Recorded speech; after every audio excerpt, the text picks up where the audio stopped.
Cuando el arqueólogo mexicano Alfonso Medellín abrió el pozo de sondeo 37 bajo la pirámide de la Venta en marzo de 1942, su linterna iluminó algo que no debería estar ahí. A 10 metros de profundidad, bajo 7 capas sucesivas de construcción olmeca perfectamente documentadas, había otra capa, una octava capa, construida con una técnica arquitectónica completamente diferente, con un tipo de piedra que no correspondía a ningún período olmeca conocido y con herramientas de corte que dejaban marcas imposibles para el año 1200 a.C. Medellín tomó 3 fotografías, cerró el pozo y no volvió a hablar del hallazgo durante 28 años. Esto no es una teoría de conspiración elaborada en Internet.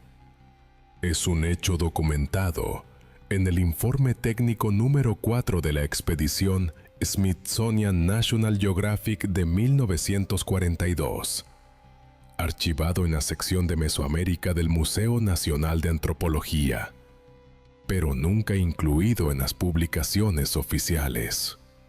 Ese informe contiene datos que contradicen frontalmente lo que todos los libros de historia de México enseñan: que la civilización olmeca, datada oficialmente entre 1500 y 400 a.C., fue la primera gran civilización mesoamericana, la llamada cultura madre.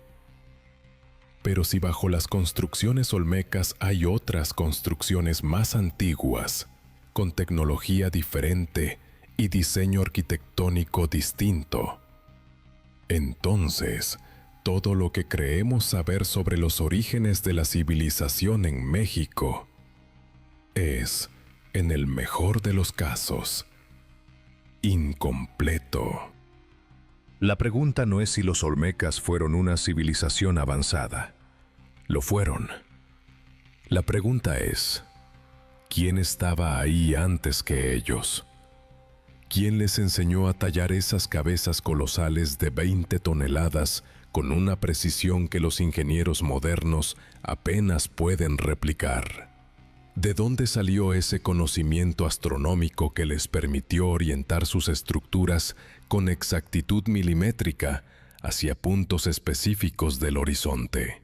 Porque si hay algo que la arqueología moderna ha demostrado sin lugar a dudas, es que las civilizaciones no aparecen de la nada. No surgen completamente formadas, con escritura, astronomía, arquitectura monumental y organización social compleja, sin un período previo de desarrollo. Y sin embargo, eso es exactamente lo que nos dicen que hicieron los olmecas. ¿Ustedes creen que es posible que una civilización aparezca completamente desarrollada sin dejar rastro de sus etapas formativas? ¿O piensan que hubo algo antes que simplemente no nos han contado? Déjenme saber en los comentarios qué opinan sobre esta contradicción que la arqueología oficial nunca ha resuelto satisfactoriamente. Para entender por qué este hallazgo de 1942 importa tanto, necesitamos primero comprender cómo se construyó la narrativa oficial sobre los olmecas. La historia comienza en 1862, cuando un campesino encontró una cabeza colosal de piedra en Tres Zapotes, Veracruz. Durante 80 años, esas esculturas masivas fueron un misterio arqueológico. Nadie sabía quién las había hecho, cuándo ni por qué. Los arqueólogos del siglo XIX especulaban que eran obra de navegantes africanos, fenicios o incluso egipcios, porque la idea de que indígenas americanos pudieran crear algo tan sofisticado no encajaba en las teorías raciales de la época. No fue sino hasta 1929 que el arqueólogo Marshall Saville identificó correctamente estas esculturas como pertenecientes a una cultura mesoamericana desconocida. 13 años después, en 1942, Alfonso Caso acuñó el término que cambiaría para siempre nuestra comprensión de la historia mexicana: la cultura madre. En su presentación ante la Sociedad Mexicana de Antropología, Caso declaró que los olmecas no eran simplemente una civilización antigua, sino la civilización original, de la cual todas las demás culturas mesoamericanas, mayas, zapotecas, teotihuacanas, habían derivado. Esta idea se convirtió rápidamente en un dogma arqueológico. Si los olmecas eran la cultura madre, entonces por definición no podía haber nada anterior a ellos en términos de desarrollo civilizatorio. Esa misma primavera de 1942, mientras Alfonso Caso presentaba su revolucionaria teoría en la Ciudad de México, Matthew Sterling dirigía las excavaciones más ambiciosas jamás realizadas en un sitio olmeca. La expedición del Smithsonian Institution en La Venta, Tabasco, tenía un objetivo claro: fechar con precisión la civilización olmeca y documentar su arquitectura monumental. Philip Drucker, el arqueólogo de campo que supervisaba las excavaciones diarias, era meticuloso en su metodología. Cada capa de tierra removida era fotografiada, medida y registrada. Cada objeto encontrado recibía un número de catálogo y una descripción detallada. Sus cuadernos de campo, que aún se conservan en los archivos del National Museum of Natural History en Washington, contienen dibujos técnicos de cada nivel estratigráfico excavado. En esos cuadernos hay algo extraño. Las páginas correspondientes a los pozos de sondeo 35, 36 y 37, aquellos que penetraron más profundo bajo la pirámide principal, tienen anotaciones que no coinciden con el informe final publicado en 1952. Drucker registró 8 capas de construcción donde el informe publicado menciona solo 7. En sus notas privadas, describe la 8ª capa, la más profunda, como compuesta de piedras que muestran desgaste por agua, sugiriendo que fueron trabajadas en otro lugar y transportadas, algo inusual para las construcciones olmecas tempranas que generalmente usaban materiales locales sin trabajar. Más revelador aún, Drucker anotó que las herramientas utilizadas para cortar estas piedras dejaron marcas perpendiculares, limpias, no las marcas irregulares características del trabajo con percutores de piedra que los olmecas usaban. ¿Por qué esta información nunca llegó al informe publicado? La respuesta más simple y probablemente correcta es que Drucker no sabía qué hacer con ella. Si esas piedras eran anteriores a los olmecas, ¿quién las había puesto ahí? ¿Cómo datarlas sin el método de carbono 14 que solo se desarrollaría años después?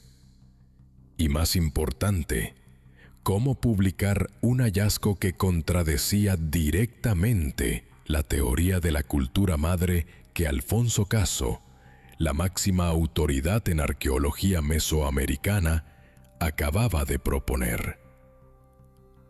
En la ciencia, como en cualquier actividad humana, Hay presiones institucionales. Hay carreras que proteger, presupuestos que justificar y consensos académicos que no se desafían sin consecuencias. Pero los datos físicos permanecieron. Las piedras seguían allí, enterradas de nuevo después de ser documentadas. Las fotografías permanecieron en los archivos.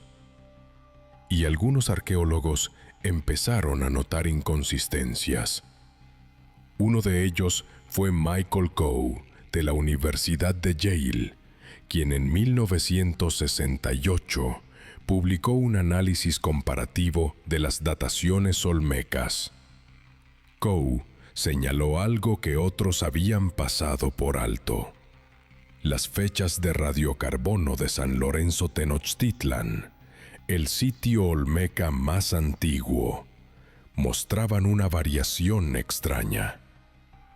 5 muestras daban fechas entre 1200 y 900 a.C., perfectamente consistentes con la cronología aceptada.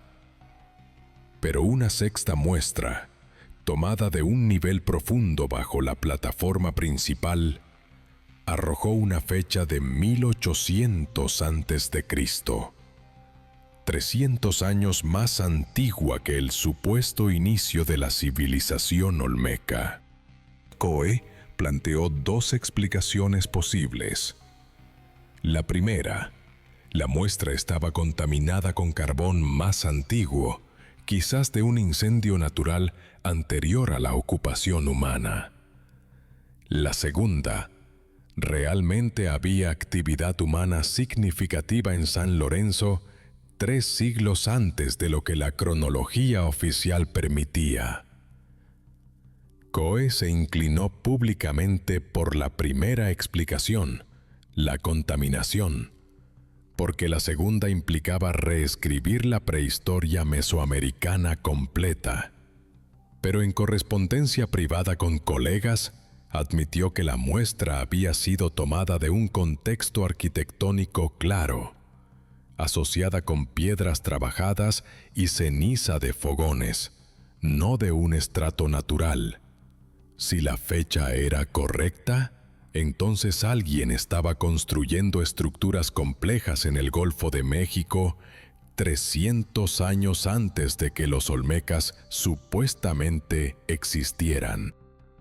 Durante las siguientes 2 décadas, la anomalía fue mayormente ignorada. Los libros de texto seguían enseñando que los olmecas aparecieron alrededor de 1200 a.C. Las exposiciones de museos presentaban esta fecha como un hecho establecido.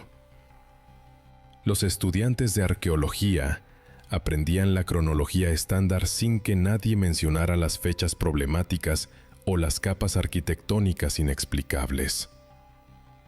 Pero en 1991, algo cambió. El Instituto Nacional de Antropología e Historia autorizó nuevas excavaciones en la venta, las primeras en 40 años, dirigidas por la arqueóloga Rebeca González Lauck. Su objetivo oficial era consolidar y preservar las estructuras principales que se estaban deteriorando. Su objetivo no oficial, que solo se hizo público años después, era resolver el misterio de la 8ª capa. González Lauck tenía acceso a tecnología que Drucker no había tenido en 1942. Podía usar georradar para mapear estructuras subterráneas sin excavarlas. Podía aplicar datación por termoluminiscencia a las cerámicas, un método que mide cuándo una pieza fue cocida por última vez. Y tenía datación de carbono 14 refinada, capaz de distinguir contaminación de muestras genuinas. Durante 3 temporadas de campo entre 1992 y 1994, su equipo excavó 11 pozos de sondeo estratégicamente ubicados alrededor de la pirámide principal. Todos penetraron más allá de las capas olmecas conocidas. Y en 9 de esos 11 pozos encontraron lo mismo que Dracker había encontrado 50 años antes. Una capa adicional de construcción, arquitectónicamente distinta, subyacente a todo lo olmeca. Pero González Lauc fue más allá. Extrajo muestras de mortero de esa capa profunda y las envió a 2 laboratorios independientes para datación por radiocarbono. Los resultados llegaron en enero de 1995.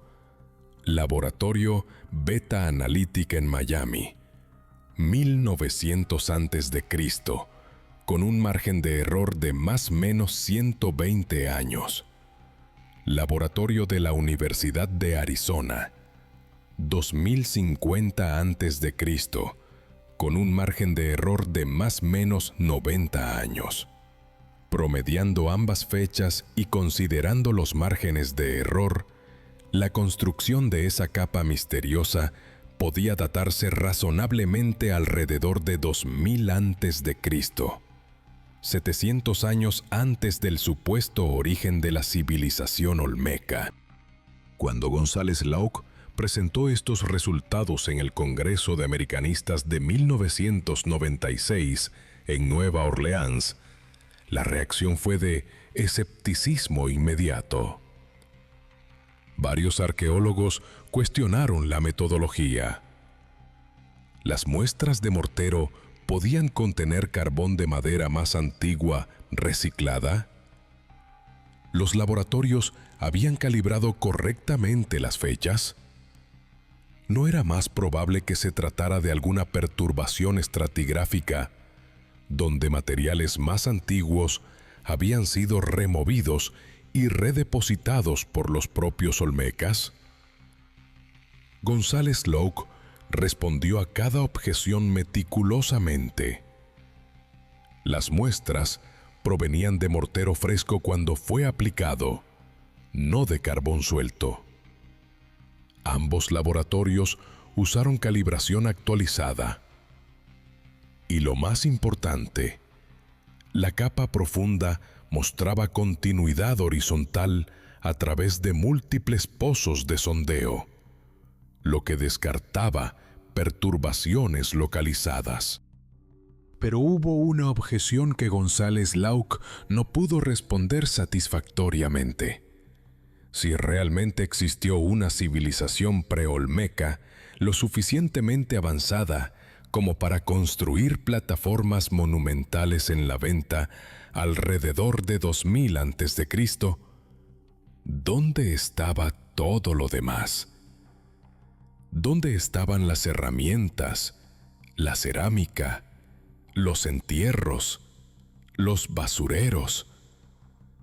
Todos los restos materiales que toda sociedad compleja deja tras de sí. La capa profunda contenía arquitectura, sí, pero casi ningún artefacto.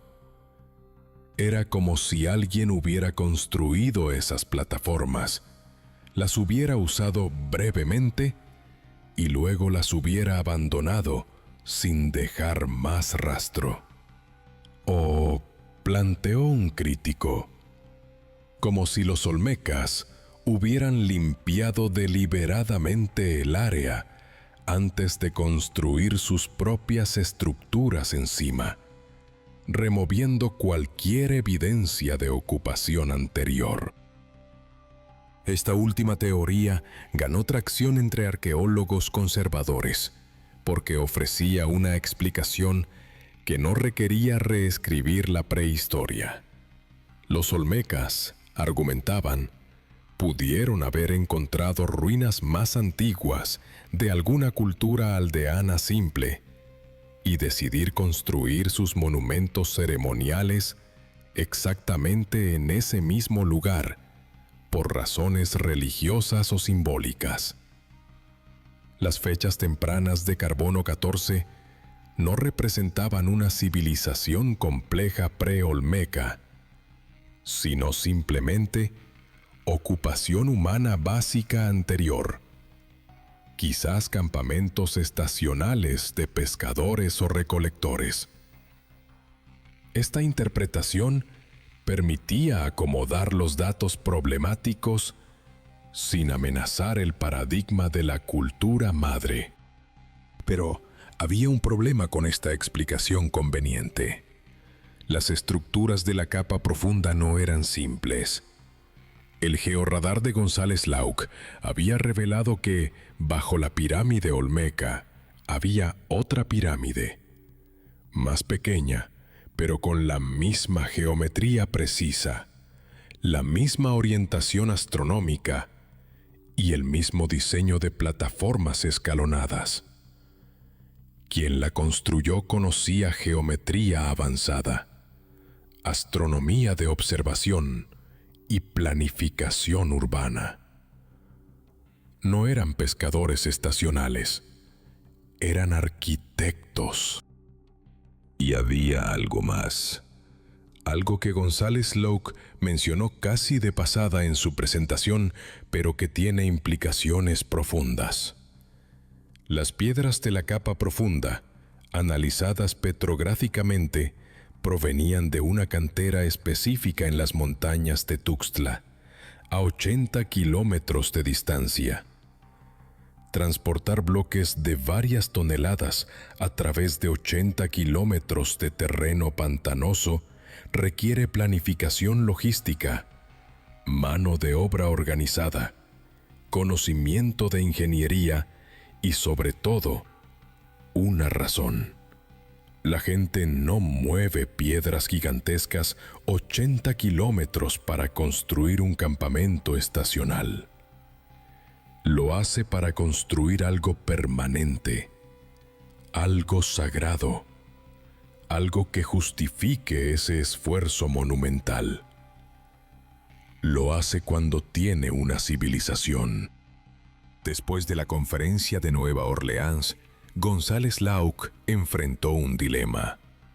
Tenía datos sólidos que sugerían la existencia de una cultura arquitectónicamente sofisticada anterior a los olmecas, pero no tenía suficientes artefactos para caracterizarla plenamente. Necesitaba más excavaciones, más muestras, más evidencia. Solicitó a Lina una extensión de su proyecto de investigación, con presupuesto para 5 temporadas adicionales de campo. El INA respondió en agosto de 1996 con una carta breve. Presupuesto negado. Proyecto cerrado. Área de la venta declarada en consolidación y conservación solamente, sin nuevas excavaciones permitidas hasta nuevo aviso. Ese nuevo aviso nunca llegó. ¿Por qué cerrar justo cuando las excavaciones estaban produciendo los hallazgos más intrigantes? La explicación oficial fue presupuestaria. Recortes en el financiamiento federal de la arqueología durante la crisis económica mexicana de mediados de los 90. Y probablemente eso fue parte de la verdad. Pero arqueólogos cercanos al proyecto cuentan otra historia. Cuentan que hubo presión desde la dirección del INA para no publicitar hallazgos que complicaran la narrativa histórica establecida. México estaba a punto de celebrar el 5º centenario del encuentro entre culturas europeas y americanas. Los museos estaban preparando grandes exposiciones sobre las civilizaciones prehispánicas. Los libros de texto escolares acababan de ser actualizados. No era el momento, según esta versión, para sembrar confusión sobre quién fundó la civilización mesoamericana. González Lauc publicó un informe preliminar en 1997 en una revista académica de circulación limitada.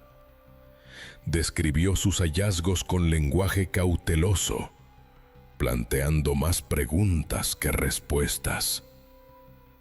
Concluyó que se necesitaba más investigación antes de hacer afirmaciones definitivas sobre la existencia de una cultura preolmeca compleja. Y luego, curiosamente, no volvió a publicar nada sobre el tema.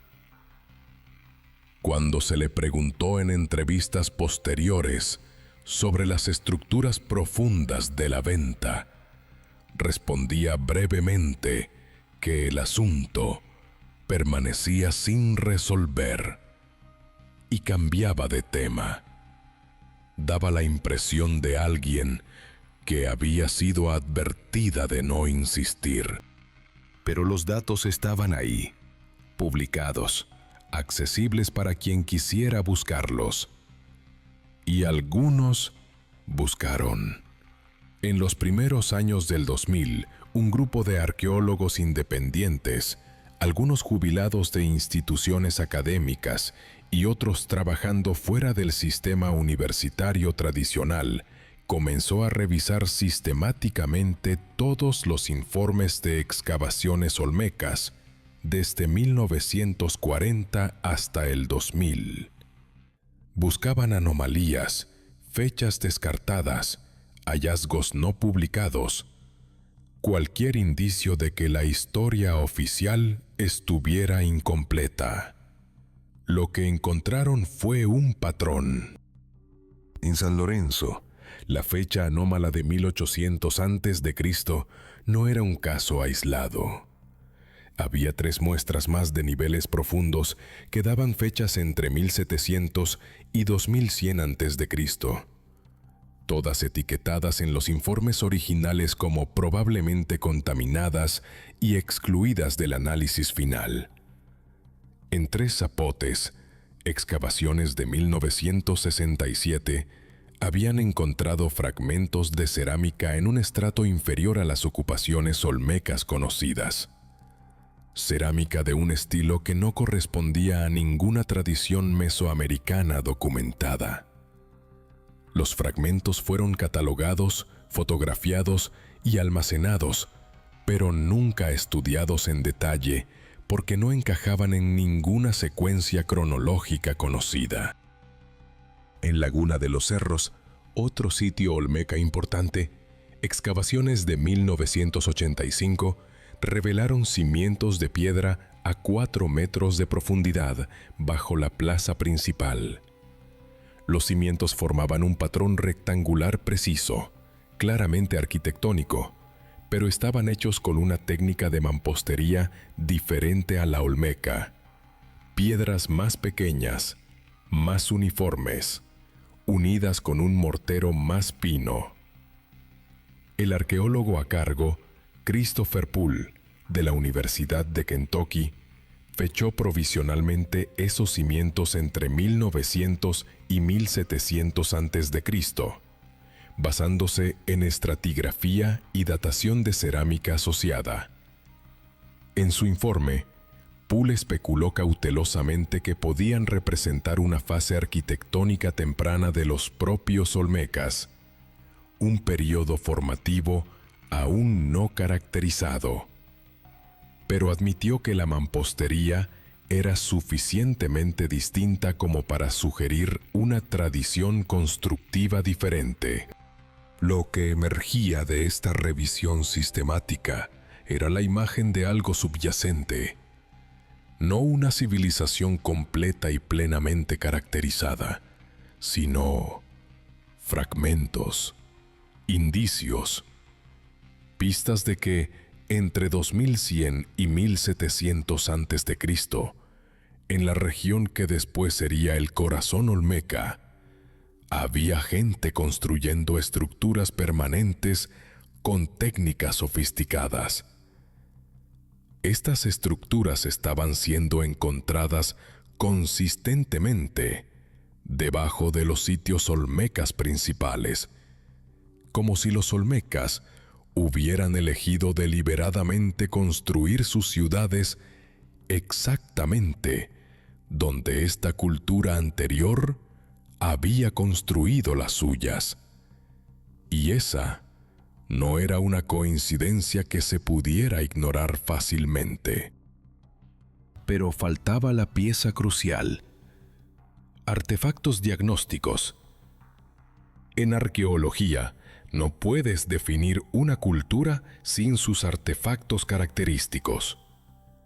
Necesitas cerámica, herramientas, ornamentos, algo que puedas reconocer y decir: esto es distinto, esto pertenece a esta gente específica. Las estructuras arquitectónicas solas, por sofisticadas que sean, no son suficientes. Y durante años, esa fue la debilidad fatal de la teoría preolmeca. Había arquitectura, había fechas, pero no había cerámica distintiva ni herramientas características.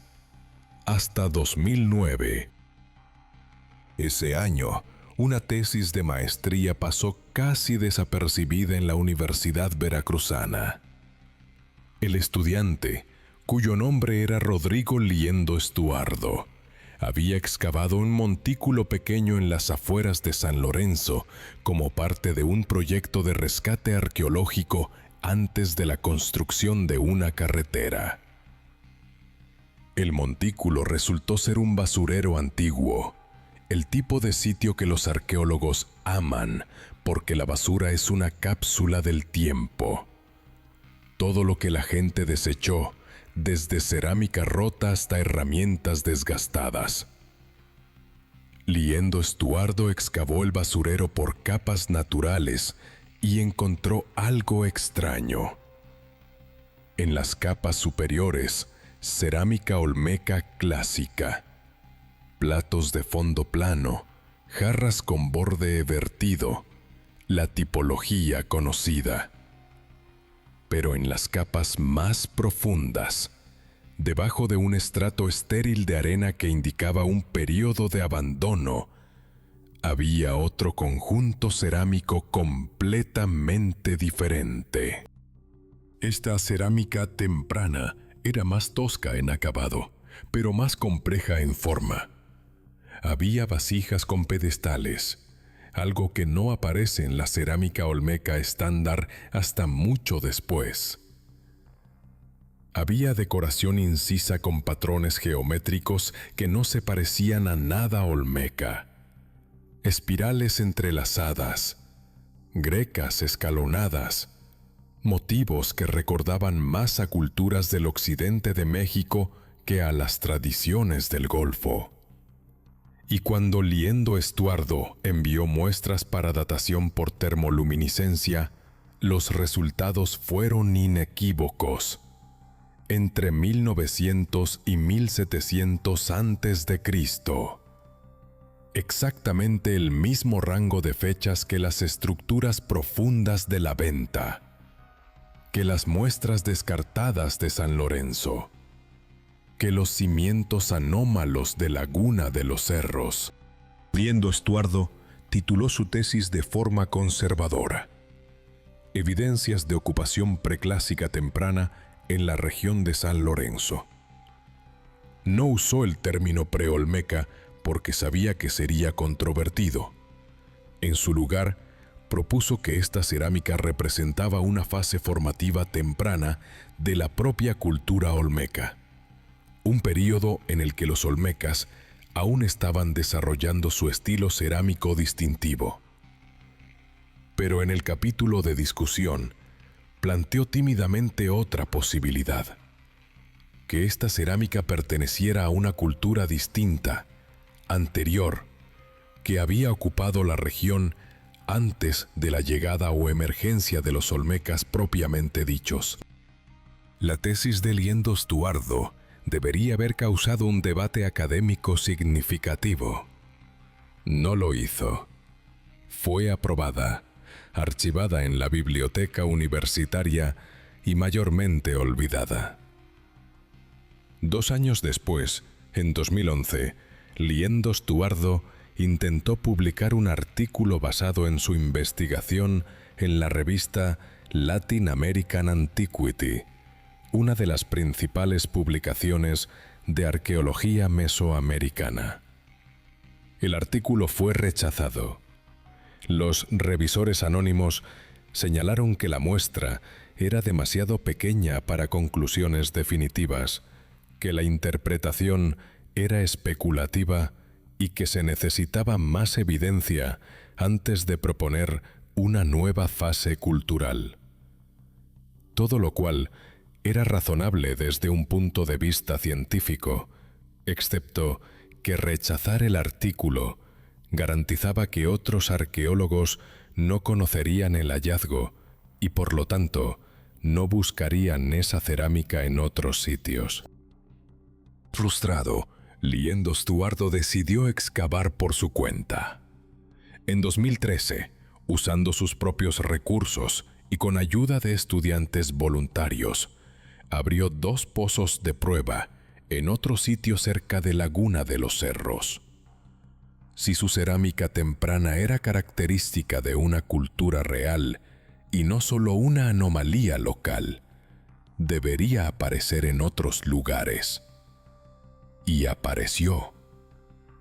En ambos pozos, debajo de las capas olmecas, encontró fragmentos cerámicos con los mismos patrones incisos, las mismas formas de pedestal. No muchos, apenas algunos fragmentos, pero suficientes para confirmar que no era un fenómeno aislado de San Lorenzo. Alguien, una tradición cerámica específica, había estado presente en múltiples sitios de la región antes de los olmecas. Pero excavar sin permiso oficial del INAH es ilegal en México. Cuando las autoridades se enteraron del proyecto no autorizado de Liendo Estuardo, confiscaron sus materiales excavados, lo multaron y le prohibieron realizar trabajo de campo en sitios arqueológicos por 5 años. Sus hallazgos nunca fueron oficialmente reconocidos porque provenían de excavaciones no autorizadas. Todo el material que había recuperado permanece almacenado en una bodega de INAH, catalogado, pero no estudiado, esperando una investigación formal que nadie ha solicitado.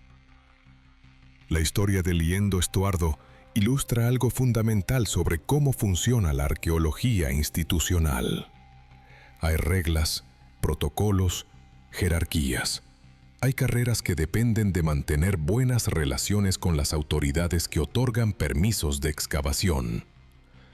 Hay consensos académicos que no se desafían sin pagar un precio. Y cuando un hallazgo amenaza con complicar una narrativa histórica establecida, especialmente una tan central para la identidad nacional mexicana como el origen de la civilización mesoamericana, las instituciones tienden a reaccionar con cautela extrema. No necesariamente por conspiración maliciosa, sino simplemente porque cambiar paradigmas es disruptivo, costoso y políticamente complicado. Mientras tanto, evidencia continúa acumulándose. En 2016, análisis de LIDAR, detección y medición por luz, en la región de Veracruz, Tabasco, una tecnología láser que penetra la vegetación selvática para mapear topografía, reveló cientos de montículos y plataformas previamente desconocidos. Cuando arqueólogos verificaron algunos de estos montículos con pozos de sondeo, encontraron que aproximadamente el 15% mostraba la misma anomalía. Una capa de construcción más profunda y antigua bajo las estructuras olmecas superficiales. No todos han sido datados formalmente, pero excavaciones preliminares sugieren el mismo rango temporal, 2000 a 1700 a.C. En 2018, Análisis de polen antiguo de núcleos de sedimento extraídos del lago adyacente a la venta proporcionó otro dato intrigante. Los cambios en los tipos de polen preservados en el sedimento pueden indicar cambios en el uso del suelo humano. Cuando la gente tala bosque para agricultura, ciertos tipos de polen disminuyen, mientras que otros, de plantas cultivadas o pioneras, aumentan.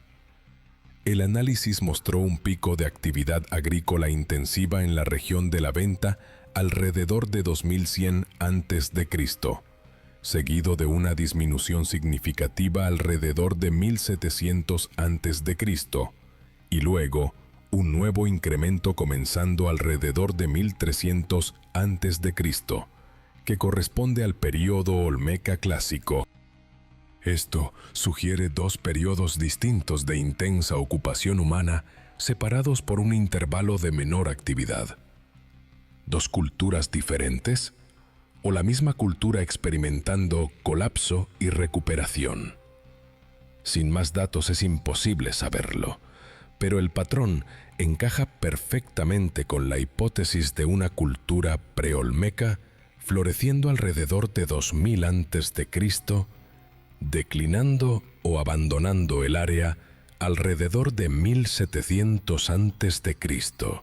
y siendo reemplazada por los olmecas clásicos alrededor de 1200 a.C. También está la cuestión de las cabezas colosales, la firma más icónica de la civilización olmeca. Se han encontrado 17 hasta ahora, talladas en basalto, cada una representando lo que parece ser el retrato de un gobernante específico. Pesan entre 6 y 20 toneladas. La cantera de basalto más cercana a los sitios donde fueron encontradas está a 80 kilómetros de distancia en las montañas de Tuxtla. Transportar y esculpir estas cabezas requirió una organización social inmensa, miles de horas de trabajo especializado, conocimiento técnico sofisticado y, sobre todo, una tradición establecida de talla monumental en piedra. Pero aquí está el problema. Las cabezas colosales aparecen completamente desarrolladas alrededor de 1200 a.C., sin precedentes claros. No hay ejemplos de cabezas más pequeñas, más primitivas, más torpes, que uno esperaría ver si los olmecas estuvieran desarrollando esta tradición desde cero. Es como si ya supieran exactamente cómo hacerlo desde el primer intento. Los arqueólogos han argumentado que las cabezas representan el punto culminante de una tradición de talla en piedra que se desarrolló gradualmente durante siglos previos. Pero curiosamente, no tenemos ejemplos de esos estadios previos. Las primeras esculturas olmecas que conocemos ya son magistrales. A menos, por supuesto, que la tradición no comenzara con los olmecas. Si una cultura anterior ya estaba tallando piedra monumentalmente en la misma región, entonces los olmecas no habrían empezado de cero. Habrían heredado técnicas, herramientas, conocimiento acumulado. Habrían tenido maestros, aunque no los reconozcamos como tales en el registro arqueológico, porque sus obras fueron reutilizadas, destruidas, o simplemente aún no han sido identificadas correctamente. De hecho, hay evidencia sugestiva de reutilización de piedra. Varias de las cabezas colosales muestran señales de haber sido retalladas. La cabeza número 3 de San Lorenzo, por ejemplo, tiene marcas de cinceles en su parte posterior que no coinciden con las herramientas olmecas conocidas. Son más profundas, más anchas, hechas con instrumentos de un diseño diferente. Algunos arqueólogos han sugerido que estas marcas provienen de una época anterior, que los olmecas encontraron bloques de basalto ya parcialmente trabajados y los terminaron de tallar con sus propias herramientas. Pero si eso es cierto, ¿quién hizo el trabajo inicial? Luego está el asunto de las técnicas de corte. Para separar un bloque de 20 toneladas de la roca madre en la cantera, necesitas crear una serie de perforaciones o ranuras profundas y luego insertar cuñas de madera que se expanden cuando se mojan, fracturando la roca a lo largo de líneas controladas. Pero los olmecas no tenían herramientas metálicas. El metal más duro disponible para ellos era el cobre, que es demasiado blando para perforar basalto efectivamente. La explicación arqueológica estándar es que usaban percutores de piedra más dura que el basalto, como dolerita, golpeando repetidamente hasta crear surcos. Esto funciona, pero es extremadamente lento. Experimentos modernos sugieren que crear las perforaciones necesarias para extraer un bloque de 20 toneladas requeriría aproximadamente 2000 horas de trabajo con percutores. Pero algunas de las marcas de herramientas en las canteras de Tuxtla no parecen haber sido hechas con percutores. Hay surcos largos, rectos y uniformes que sugieren una herramienta con filo, no un instrumento de percusión. Geólogos que han examinado estas marcas están desconcertados porque no pueden explicar qué tipo de herramienta de piedra podría producir cortes tan limpios en basalto. Una posibilidad que nadie quiere mencionar abiertamente es que alguien tenía acceso a herramientas metálicas mucho antes de lo que la cronología mesoamericana permite. Otra posibilidad es que había una técnica de corte de piedra que se perdió y que no entendemos. Sea cual sea la respuesta, lo que es innegable es que hay una discontinuidad en nuestro conocimiento. Hay un salto desde las aldeías simples del período arcaico, donde la gente apenas estaba comenzando a hacer cerámica básica alrededor de 2500 a.C., hasta la civilización olmeca completamente formada con escritura jeroglífica, arquitectura monumental, escultura magistral, astronomía y planificación urbana alrededor de 1200 a.C. Eso es un salto de 1300 años. ¿Qué pasó durante esos 1300 años? Según la narrativa oficial, no mucho. Desarrollo gradual, acumulación lenta de conocimientos, emergencia progresiva de complejidad social. Pero los datos materiales no muestran esa progresión gradual. Muestran un vacío, con apenas algunos fragmentos de evidencia dispersos, y luego, de repente, los olmecas. Este tipo de discontinuidad no es única en la arqueología mundial. Pasa lo mismo con la civilización sumeria, que aparece aparentemente de la nada en Mesopotamia, con escritura, ciudades y administración compleja alrededor de 3500 a.C. Durante décadas, los arqueólogos asumieron que simplemente no habían encontrado los sitios más tempranos donde la civilización sumeria se había desarrollado gradualmente. Y tenían razón. Eventualmente, descubrieron el período Uruk, los estadios formativos previos, que mostraban cómo las aldeas neolíticas se transformaron lentamente en ciudades-estado. Encontraron la cerámica transicional, las primeras formas de escritura pictográfica, los templos pequeños que precedieron a los zigurats monumentales. ¿Encontraremos algo similar para los olmecas? Probablemente.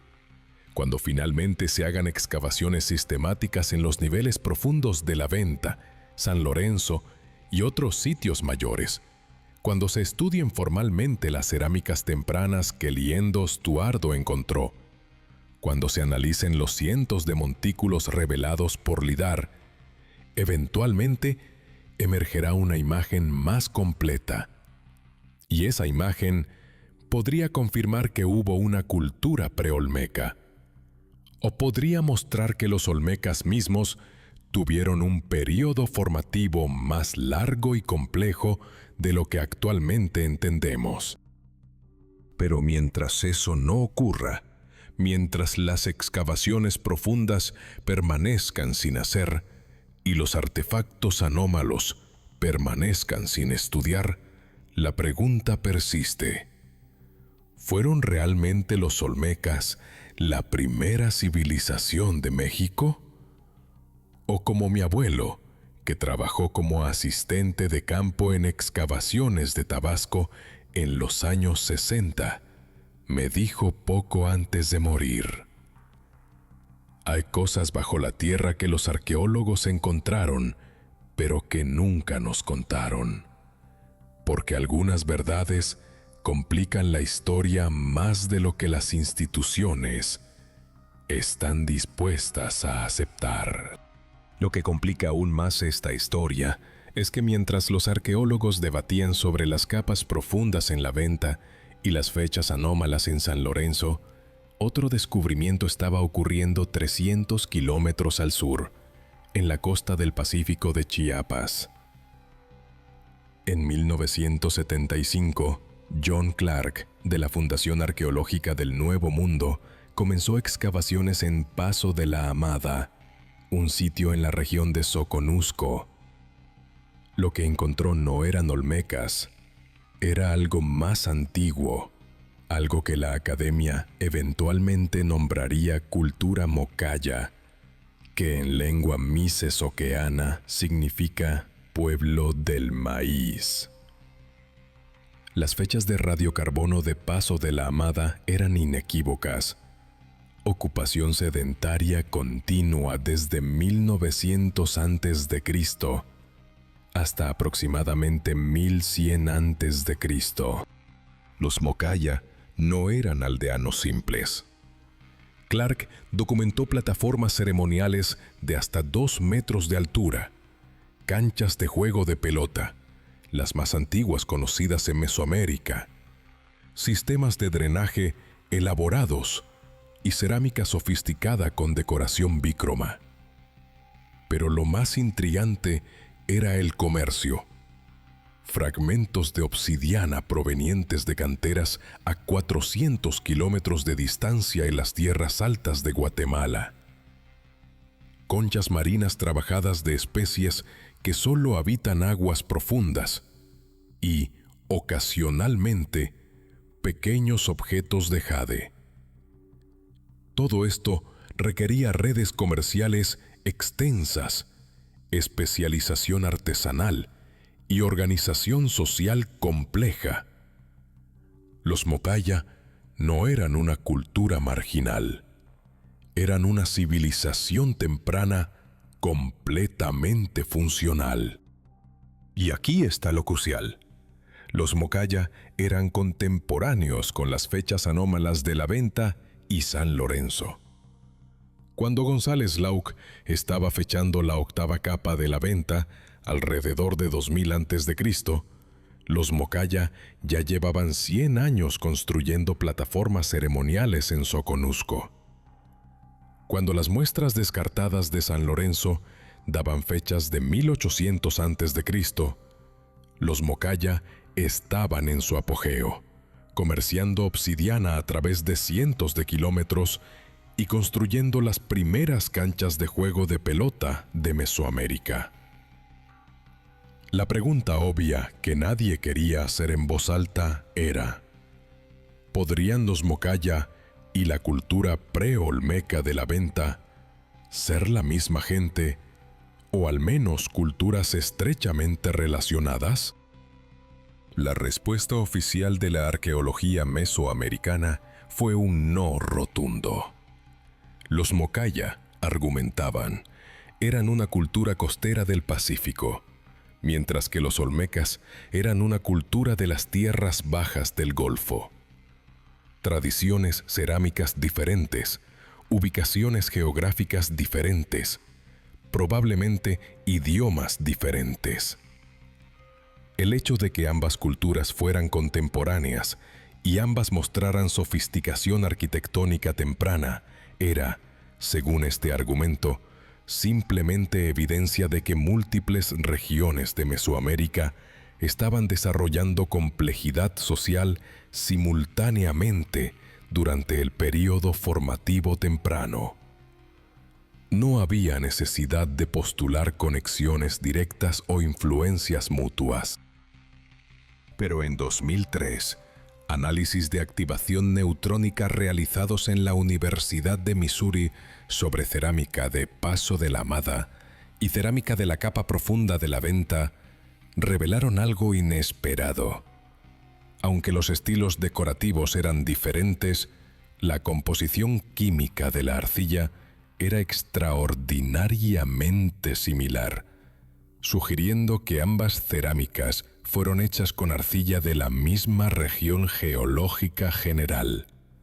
Más específicamente, contenían proporciones idénticas de elementos traza, hierro, cromo, escandio, característicos de las arcillas volcánicas de la Depresión Central de Chiapas, una región que incluye tanto Soconusco como la cuenca baja del río Tonalá, que fluye exactamente donde se encuentra la Venta. Esto podía significar dos cosas. Primera posibilidad: comercio de cerámica entre regiones distantes, algo no desconocido, pero relativamente raro para cerámica utilitaria simple. Segunda posibilidad: ambos grupos, Mocaya y los constructores de la capa profunda de la Venta, compartían una tradición alfarera común, porque eran parte de la misma red cultural, posiblemente hablando idiomas relacionados y participando en intercambios no solo de bienes, sino de conocimiento técnico, símbolos religiosos y prácticas arquitectónicas. Esta segunda posibilidad era la más parsimoniosa, pero también la más revolucionaria, porque implicaba que antes del florecimiento olmeca clásico, existía ya una esfera de interacción cultural que se extendía desde el Pacífico hasta el Golfo de México.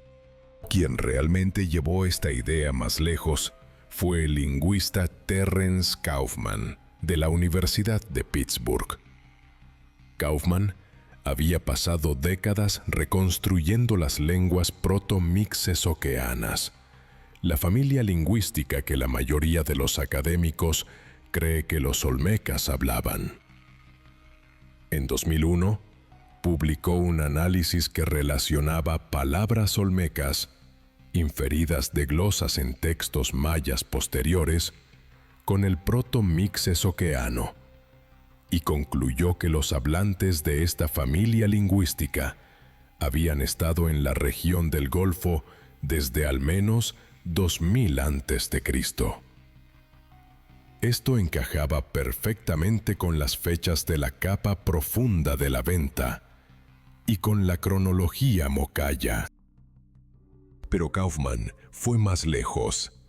Argumentó que ciertos términos técnicos relacionados con arquitectura monumental, astronomía calendárica y ritual religioso eran préstamos lingüísticos muy tempranos compartidos entre proto-mixezoquiano y proto-maya, sugiriendo contacto cultural intenso entre 2000 y 1500 a.C.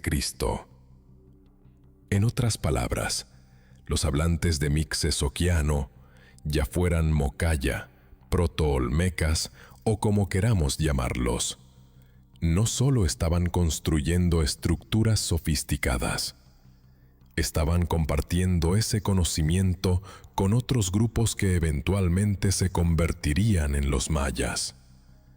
Estaban, funcionalmente, actuando como una cultura madre incluso antes de que emergiera la cultura olmeca clásica.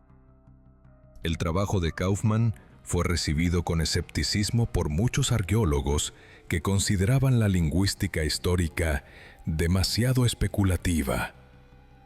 ¿Cómo puedes reconstruir palabras de una lengua muerta hace 4000 años?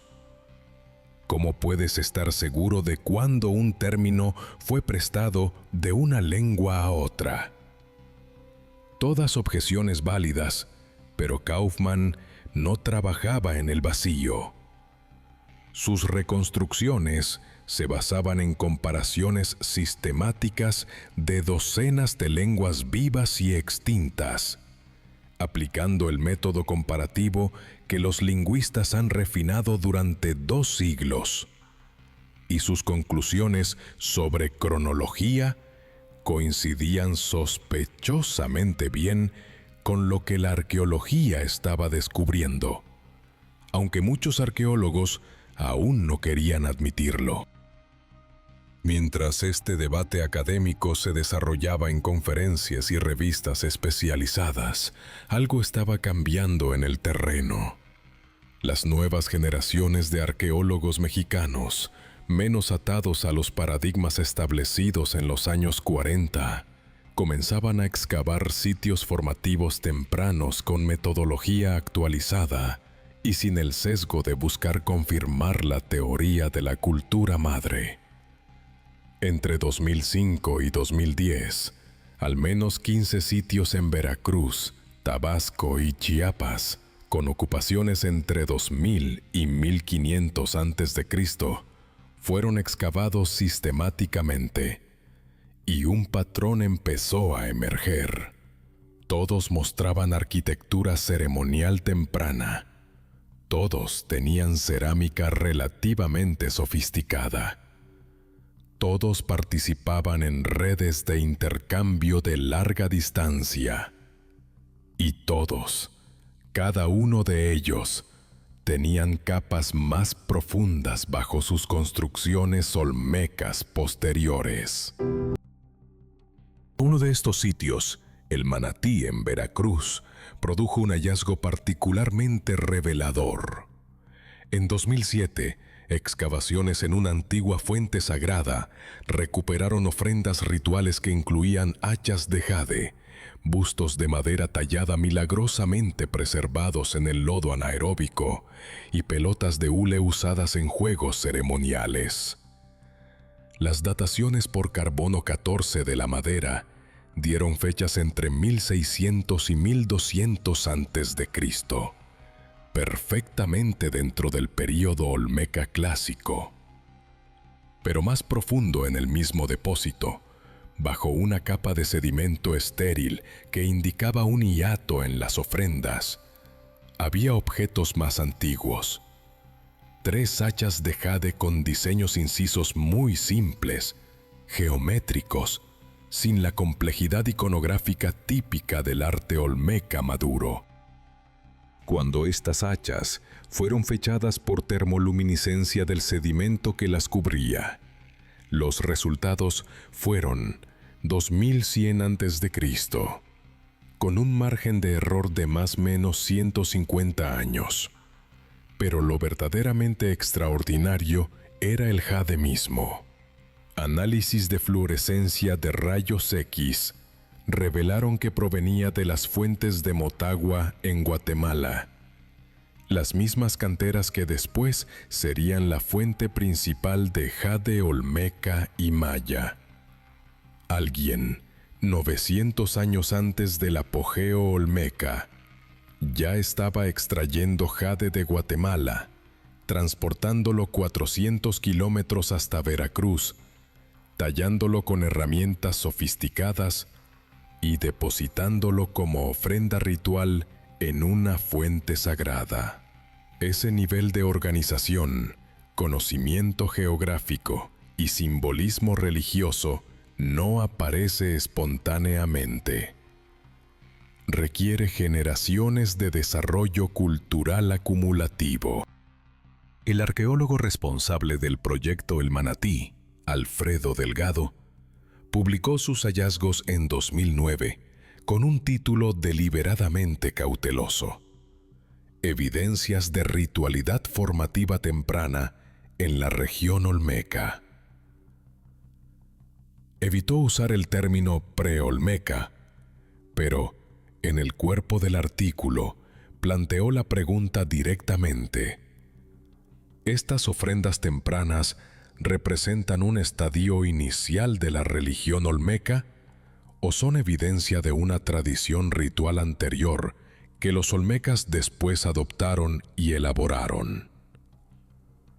Delgado no respondió la pregunta definitivamente, porque los datos no permitían una conclusión categórica. Pero por primera vez, un arqueólogo vinculado institucionalmente al INAH estaba publicando abiertamente la posibilidad de una cultura preolmeca con suficiente complejidad como para tener santuarios regionales y comercio de bienes exóticos. La reacción institucional fue reveladora. El artículo de Delgado fue publicado, sí, pero en una revista mexicana de circulación relativamente limitada, no en una publicación internacional de alto impacto, como Antiquity o Latin American Antiquity, donde habría alcanzado una audiencia global. Y cuando Delgado solicitó fondos para continuar excavaciones en el Manatí, enfocándose específicamente en los niveles más profundos y antiguos, su propuesta fue rechazada 2 veces consecutivas con la justificación de que el sitio ya había sido suficientemente estudiado y que los recursos debían dirigirse a sitios menos conocidos. Traducción implícita: no necesitamos más evidencia problemática que complique la narrativa establecida. Pero la evidencia seguía acumulándose de todos modos, a veces en los lugares menos esperados. En 2011, durante la construcción de una planta de tratamiento de agua en las afueras de Coatzacoalcos, Veracruz, las excavadoras toparon con piedras talladas a 3 metros de profundidad. Arqueólogos de rescate del INAH fueron llamados y descubrieron restos de una plataforma ceremonial de aproximadamente 20 metros de largo por 12 de ancho, construida con bloques de piedra arenisca cuidadosamente cortados y unidos sin mortero, con precisión casi perfecta. La técnica arquitectónica era desconocida en el repertorio olmeca. Los olmecas usaban tierra compactada y piedras para construir, no bloques cortados al estilo de mampostería inca o maya. 3 muestras de carbón extraídas de los niveles de construcción fueron datadas: 1950 a.C., 2120 a.C. y 2210 a.C.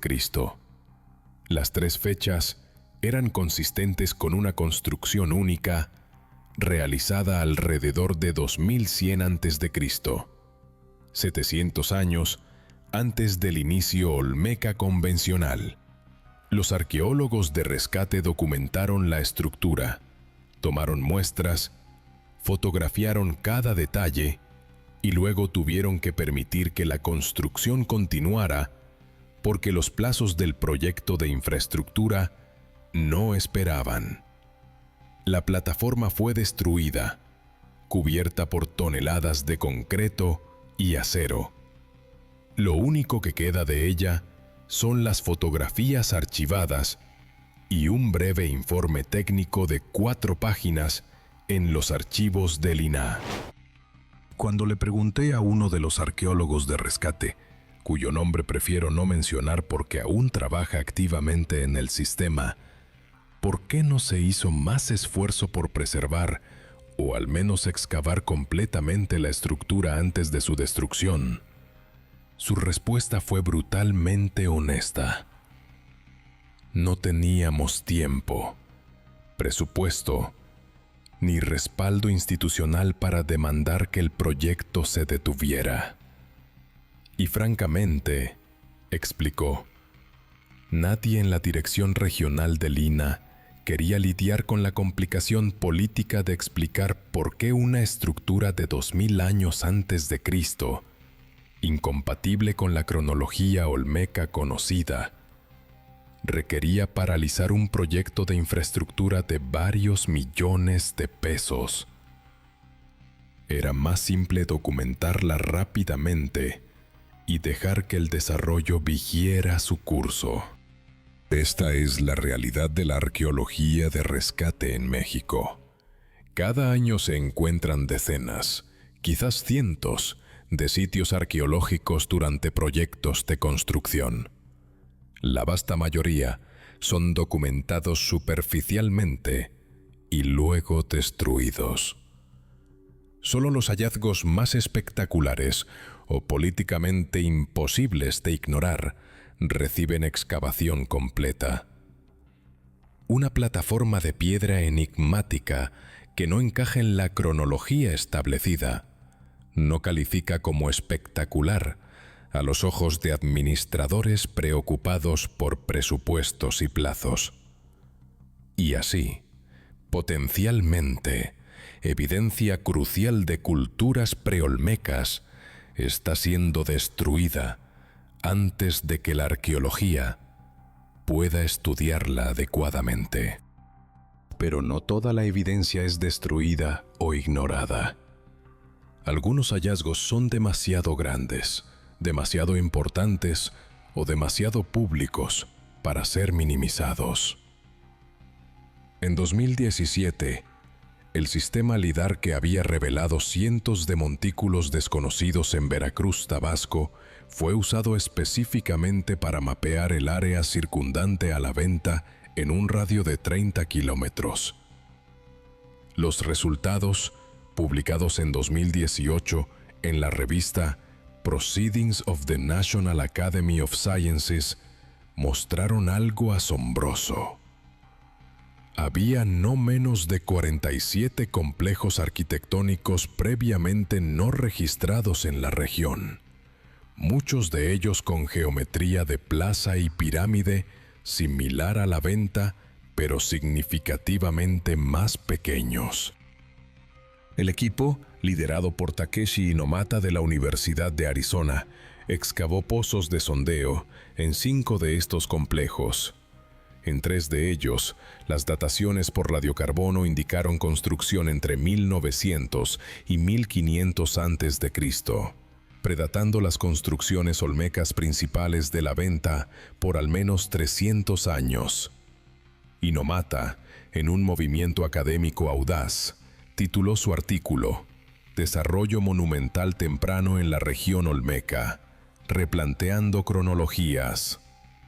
En el abstract declaraba explícitamente que estos hallazgos requerían reconsiderar la narrativa estándar de los olmecas como la primera civilización mesoamericana completamente desarrollada.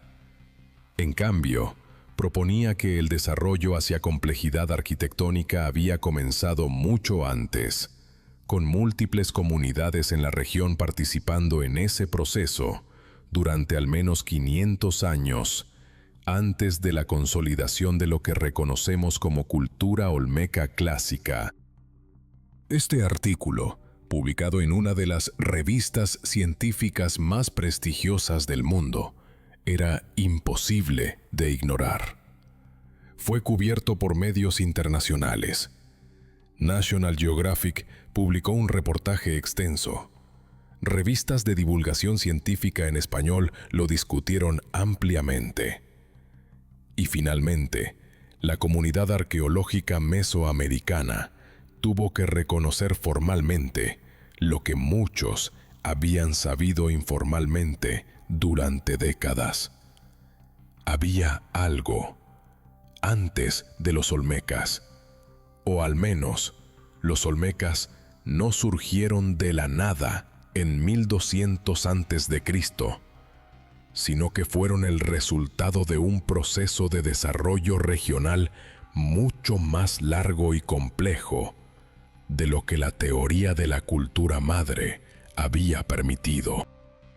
Pero reconocer que hay algo anterior es diferente a caracterizar qué era ese algo.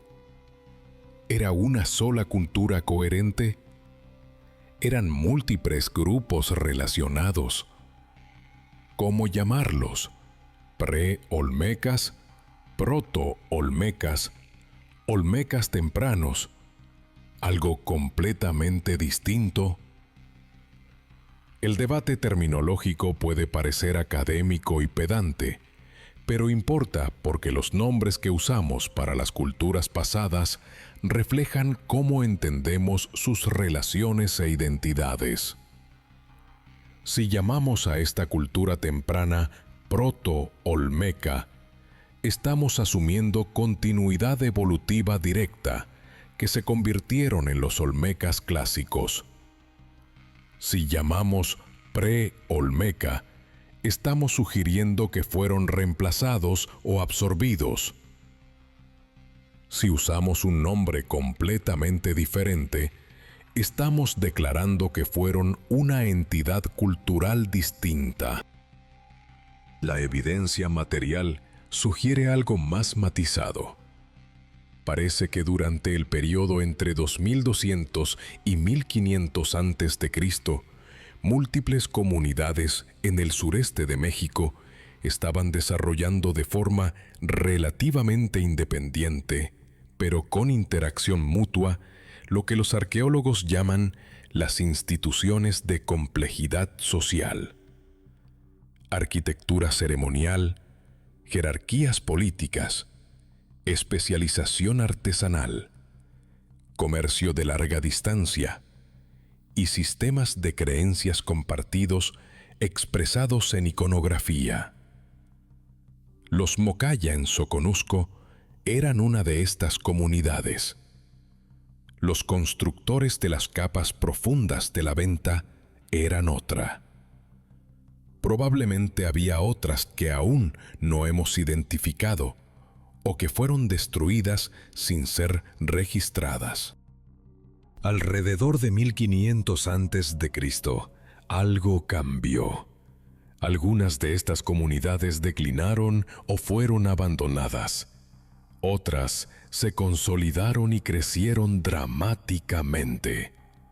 Y para 1200 a.C., una cultura específica, con un estilo artístico distintivo, que ahora llamamos olmeca, se había vuelto dominante en la región del Golfo. Esta cultura olmeca clásica heredó y probablemente sintetizó conocimientos, técnicas y símbolos de las tradiciones anteriores. No inventaron la civilización mesoamericana desde cero. La cristalizaron, la formalizaron, la llevaron a nuevas alturas de expresión artística y complejidad política. En ese sentido, los olmecas merecen ser llamados cultura madre, pero solo si entendemos que ellos mismos tuvieron madres. Hay un paralelo histórico útil aquí. Los antiguos griegos son considerados la cuna de la civilización occidental. Filosofía, democracia, teatro, ciencia. Pero los griegos no inventaron todo eso de la nada. Aprendieron escritura de los fenicios, matemáticas de los babilonios, arquitectura monumental de los egipcios. Sintetizaron, innovaron, crearon algo nuevo y brillante. Pero lo hicieron parados sobre los hombros de culturas anteriores. Nadie considera que esto disminuya los logros griegos. Simplemente los contextualiza. Lo mismo debería aplicarse a los olmecas.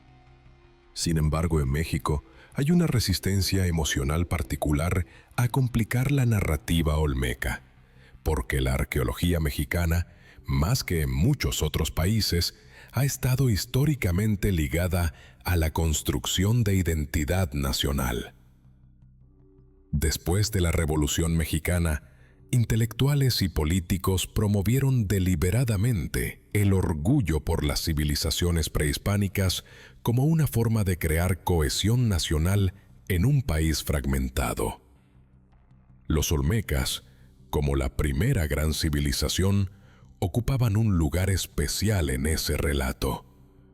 Eran el origen, la prueba de que México tenía una historia antigua, gloriosa, independiente de Europa. Decir ahora que antes de los olmecas había otras culturas igualmente sofisticadas no niega la grandeza olmeca, pero complica una narrativa nacional que se ha enseñado en las escuelas durante generaciones. Esta dimensión política de la arqueología explica en parte por qué instituciones como el INAH han sido cautelosas con los hallazgos preolmecas. No es necesariamente conspiración o censura activa. Es la inercia institucional de proteger una narrativa establecida que cumple funciones sociales más allá de la precisión histórica. Y esto no es único de México.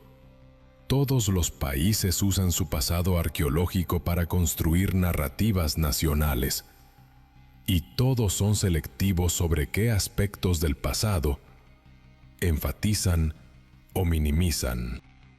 Pero la ciencia avanza, los datos se acumulan, y eventualmente la evidencia física fuerza cambios en las narrativas, sin importar cuán establecidas estén.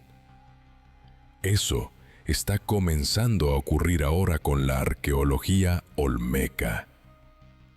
Los libros de texto más recientes, especialmente aquellos publicados en los últimos 5 años, están empezando a matizar la historia. Ya no dicen simplemente, los olmecas fueron la primera civilización mesoamericana. Ahora dicen, los olmecas fueron la primera civilización mesoamericana claramente identificable con un estilo artístico distintivo. O, los olmecas representan la culminación de procesos de desarrollo que comenzaron siglos antes. Ese lenguaje más cuidadoso refleja el reconocimiento académico de que la historia es más compleja de lo que se pensaba. Y quedan enormes preguntas sin responder. Si realmente existió una cultura o conjunto de culturas sofisticadas antes de los olmecas, ¿por qué tienen tan baja visibilidad arqueológica? ¿Por qué no encontramos más sitios, más artefactos, más evidencia inequívoca? Una posibilidad es que simplemente no hemos buscado sistemáticamente. La mayoría de las excavaciones en sitios olmecas han enfocado en las capas superiores, las estructuras más visibles y espectaculares. Los niveles profundos, que requieren excavaciones más extensas y costosas, han sido mayormente ignorados, excepto cuando se encuentran accidentalmente durante pozos de sondeo. Si dedicáramos los recursos y el tiempo a excavar sistemáticamente bajo los grandes sitios olmecas, probablemente encontraríamos mucho más. Otra posibilidad es que esta cultura temprana tuvo una organización social diferente, menos centralizada que los olmecas clásicos. Quizás construían en madera más que en piedra, y sus estructuras se han descompuesto sin dejar rastro visible. Quizás vivían más dispersos en el paisaje en lugar de concentrarse en grandes centros urbanos. Quizás su jerarquía política era menos pronunciada. Sus diferencias de estatus menos marcadas, resultando en menos arquitectura monumental y menos ofrendas funerarias elaboradas. Todo esto haría que su huella arqueológica fuera mucho más sutil y difícil de detectar. O quizás, y esta es la posibilidad más intrigante, algo causó una discontinuidad dramática alrededor de 1500 a.C. Un evento climático. Hay evidencia de sequías severas en ese período. Una epidemia. Un conflicto. Algo que causó colapso poblacional y abandono de sitios. Cuando la población se recuperó un par de siglos después, la continuidad cultural se había roto. Los nuevos grupos, que eventualmente se convirtieron en los olmecas clásicos, conservaron algunas tradiciones, pero perdieron otras. Esto explicaría por qué vemos continuidad en algunas prácticas: arquitectura ceremonial, trabajo en jade, juego de pelota, pero discontinuidad en otras: estilos cerámicos, técnicas constructivas. Sin más excavaciones, sin más análisis, sin más muestras de carbono 14 y sin más estudios comparativos, no podemos resolver estas preguntas definitivamente. Y ahí radica el problema central. La investigación arqueológica requiere financiamiento, permisos, tiempo y voluntad institucional. En México, el INAH controla todo eso. Y mientras el INAH no priorice activamente la investigación de los períodos preolmecas, mientras siga enfocando recursos en períodos mejor conocidos y menos controvertidos, las respuestas permanecerán enterradas. Hay señales de cambio. La generación de arqueólogos mexicanos que ahora está en sus 30s y 40s, entrenada con metodologías modernas y menos vinculada emocionalmente a los paradigmas de mediados del siglo XX, está más abierta a replantearse las narrativas establecidas. Conferencias recientes de la Sociedad Mexicana de Antropología han incluido sesiones completas dedicadas al periodo formativo temprano, algo impensable hace 20 años. Jóvenes investigadores están publicando estudios que abiertamente cuestionan la cronología olmeca estándar. El clima intelectual está cambiando y la tecnología está ayudando. El LiDAR ha revelado miles de sitios arqueológicos que eran invisibles bajo la vegetación densa. El análisis de ADN antiguo está comenzando a trazar movimientos poblacionales prehistóricos. La datación por radiocarbono es cada vez más precisa y accesible. Los análisis químicos pueden identificar el origen geográfico de materiales con exactitud increíble.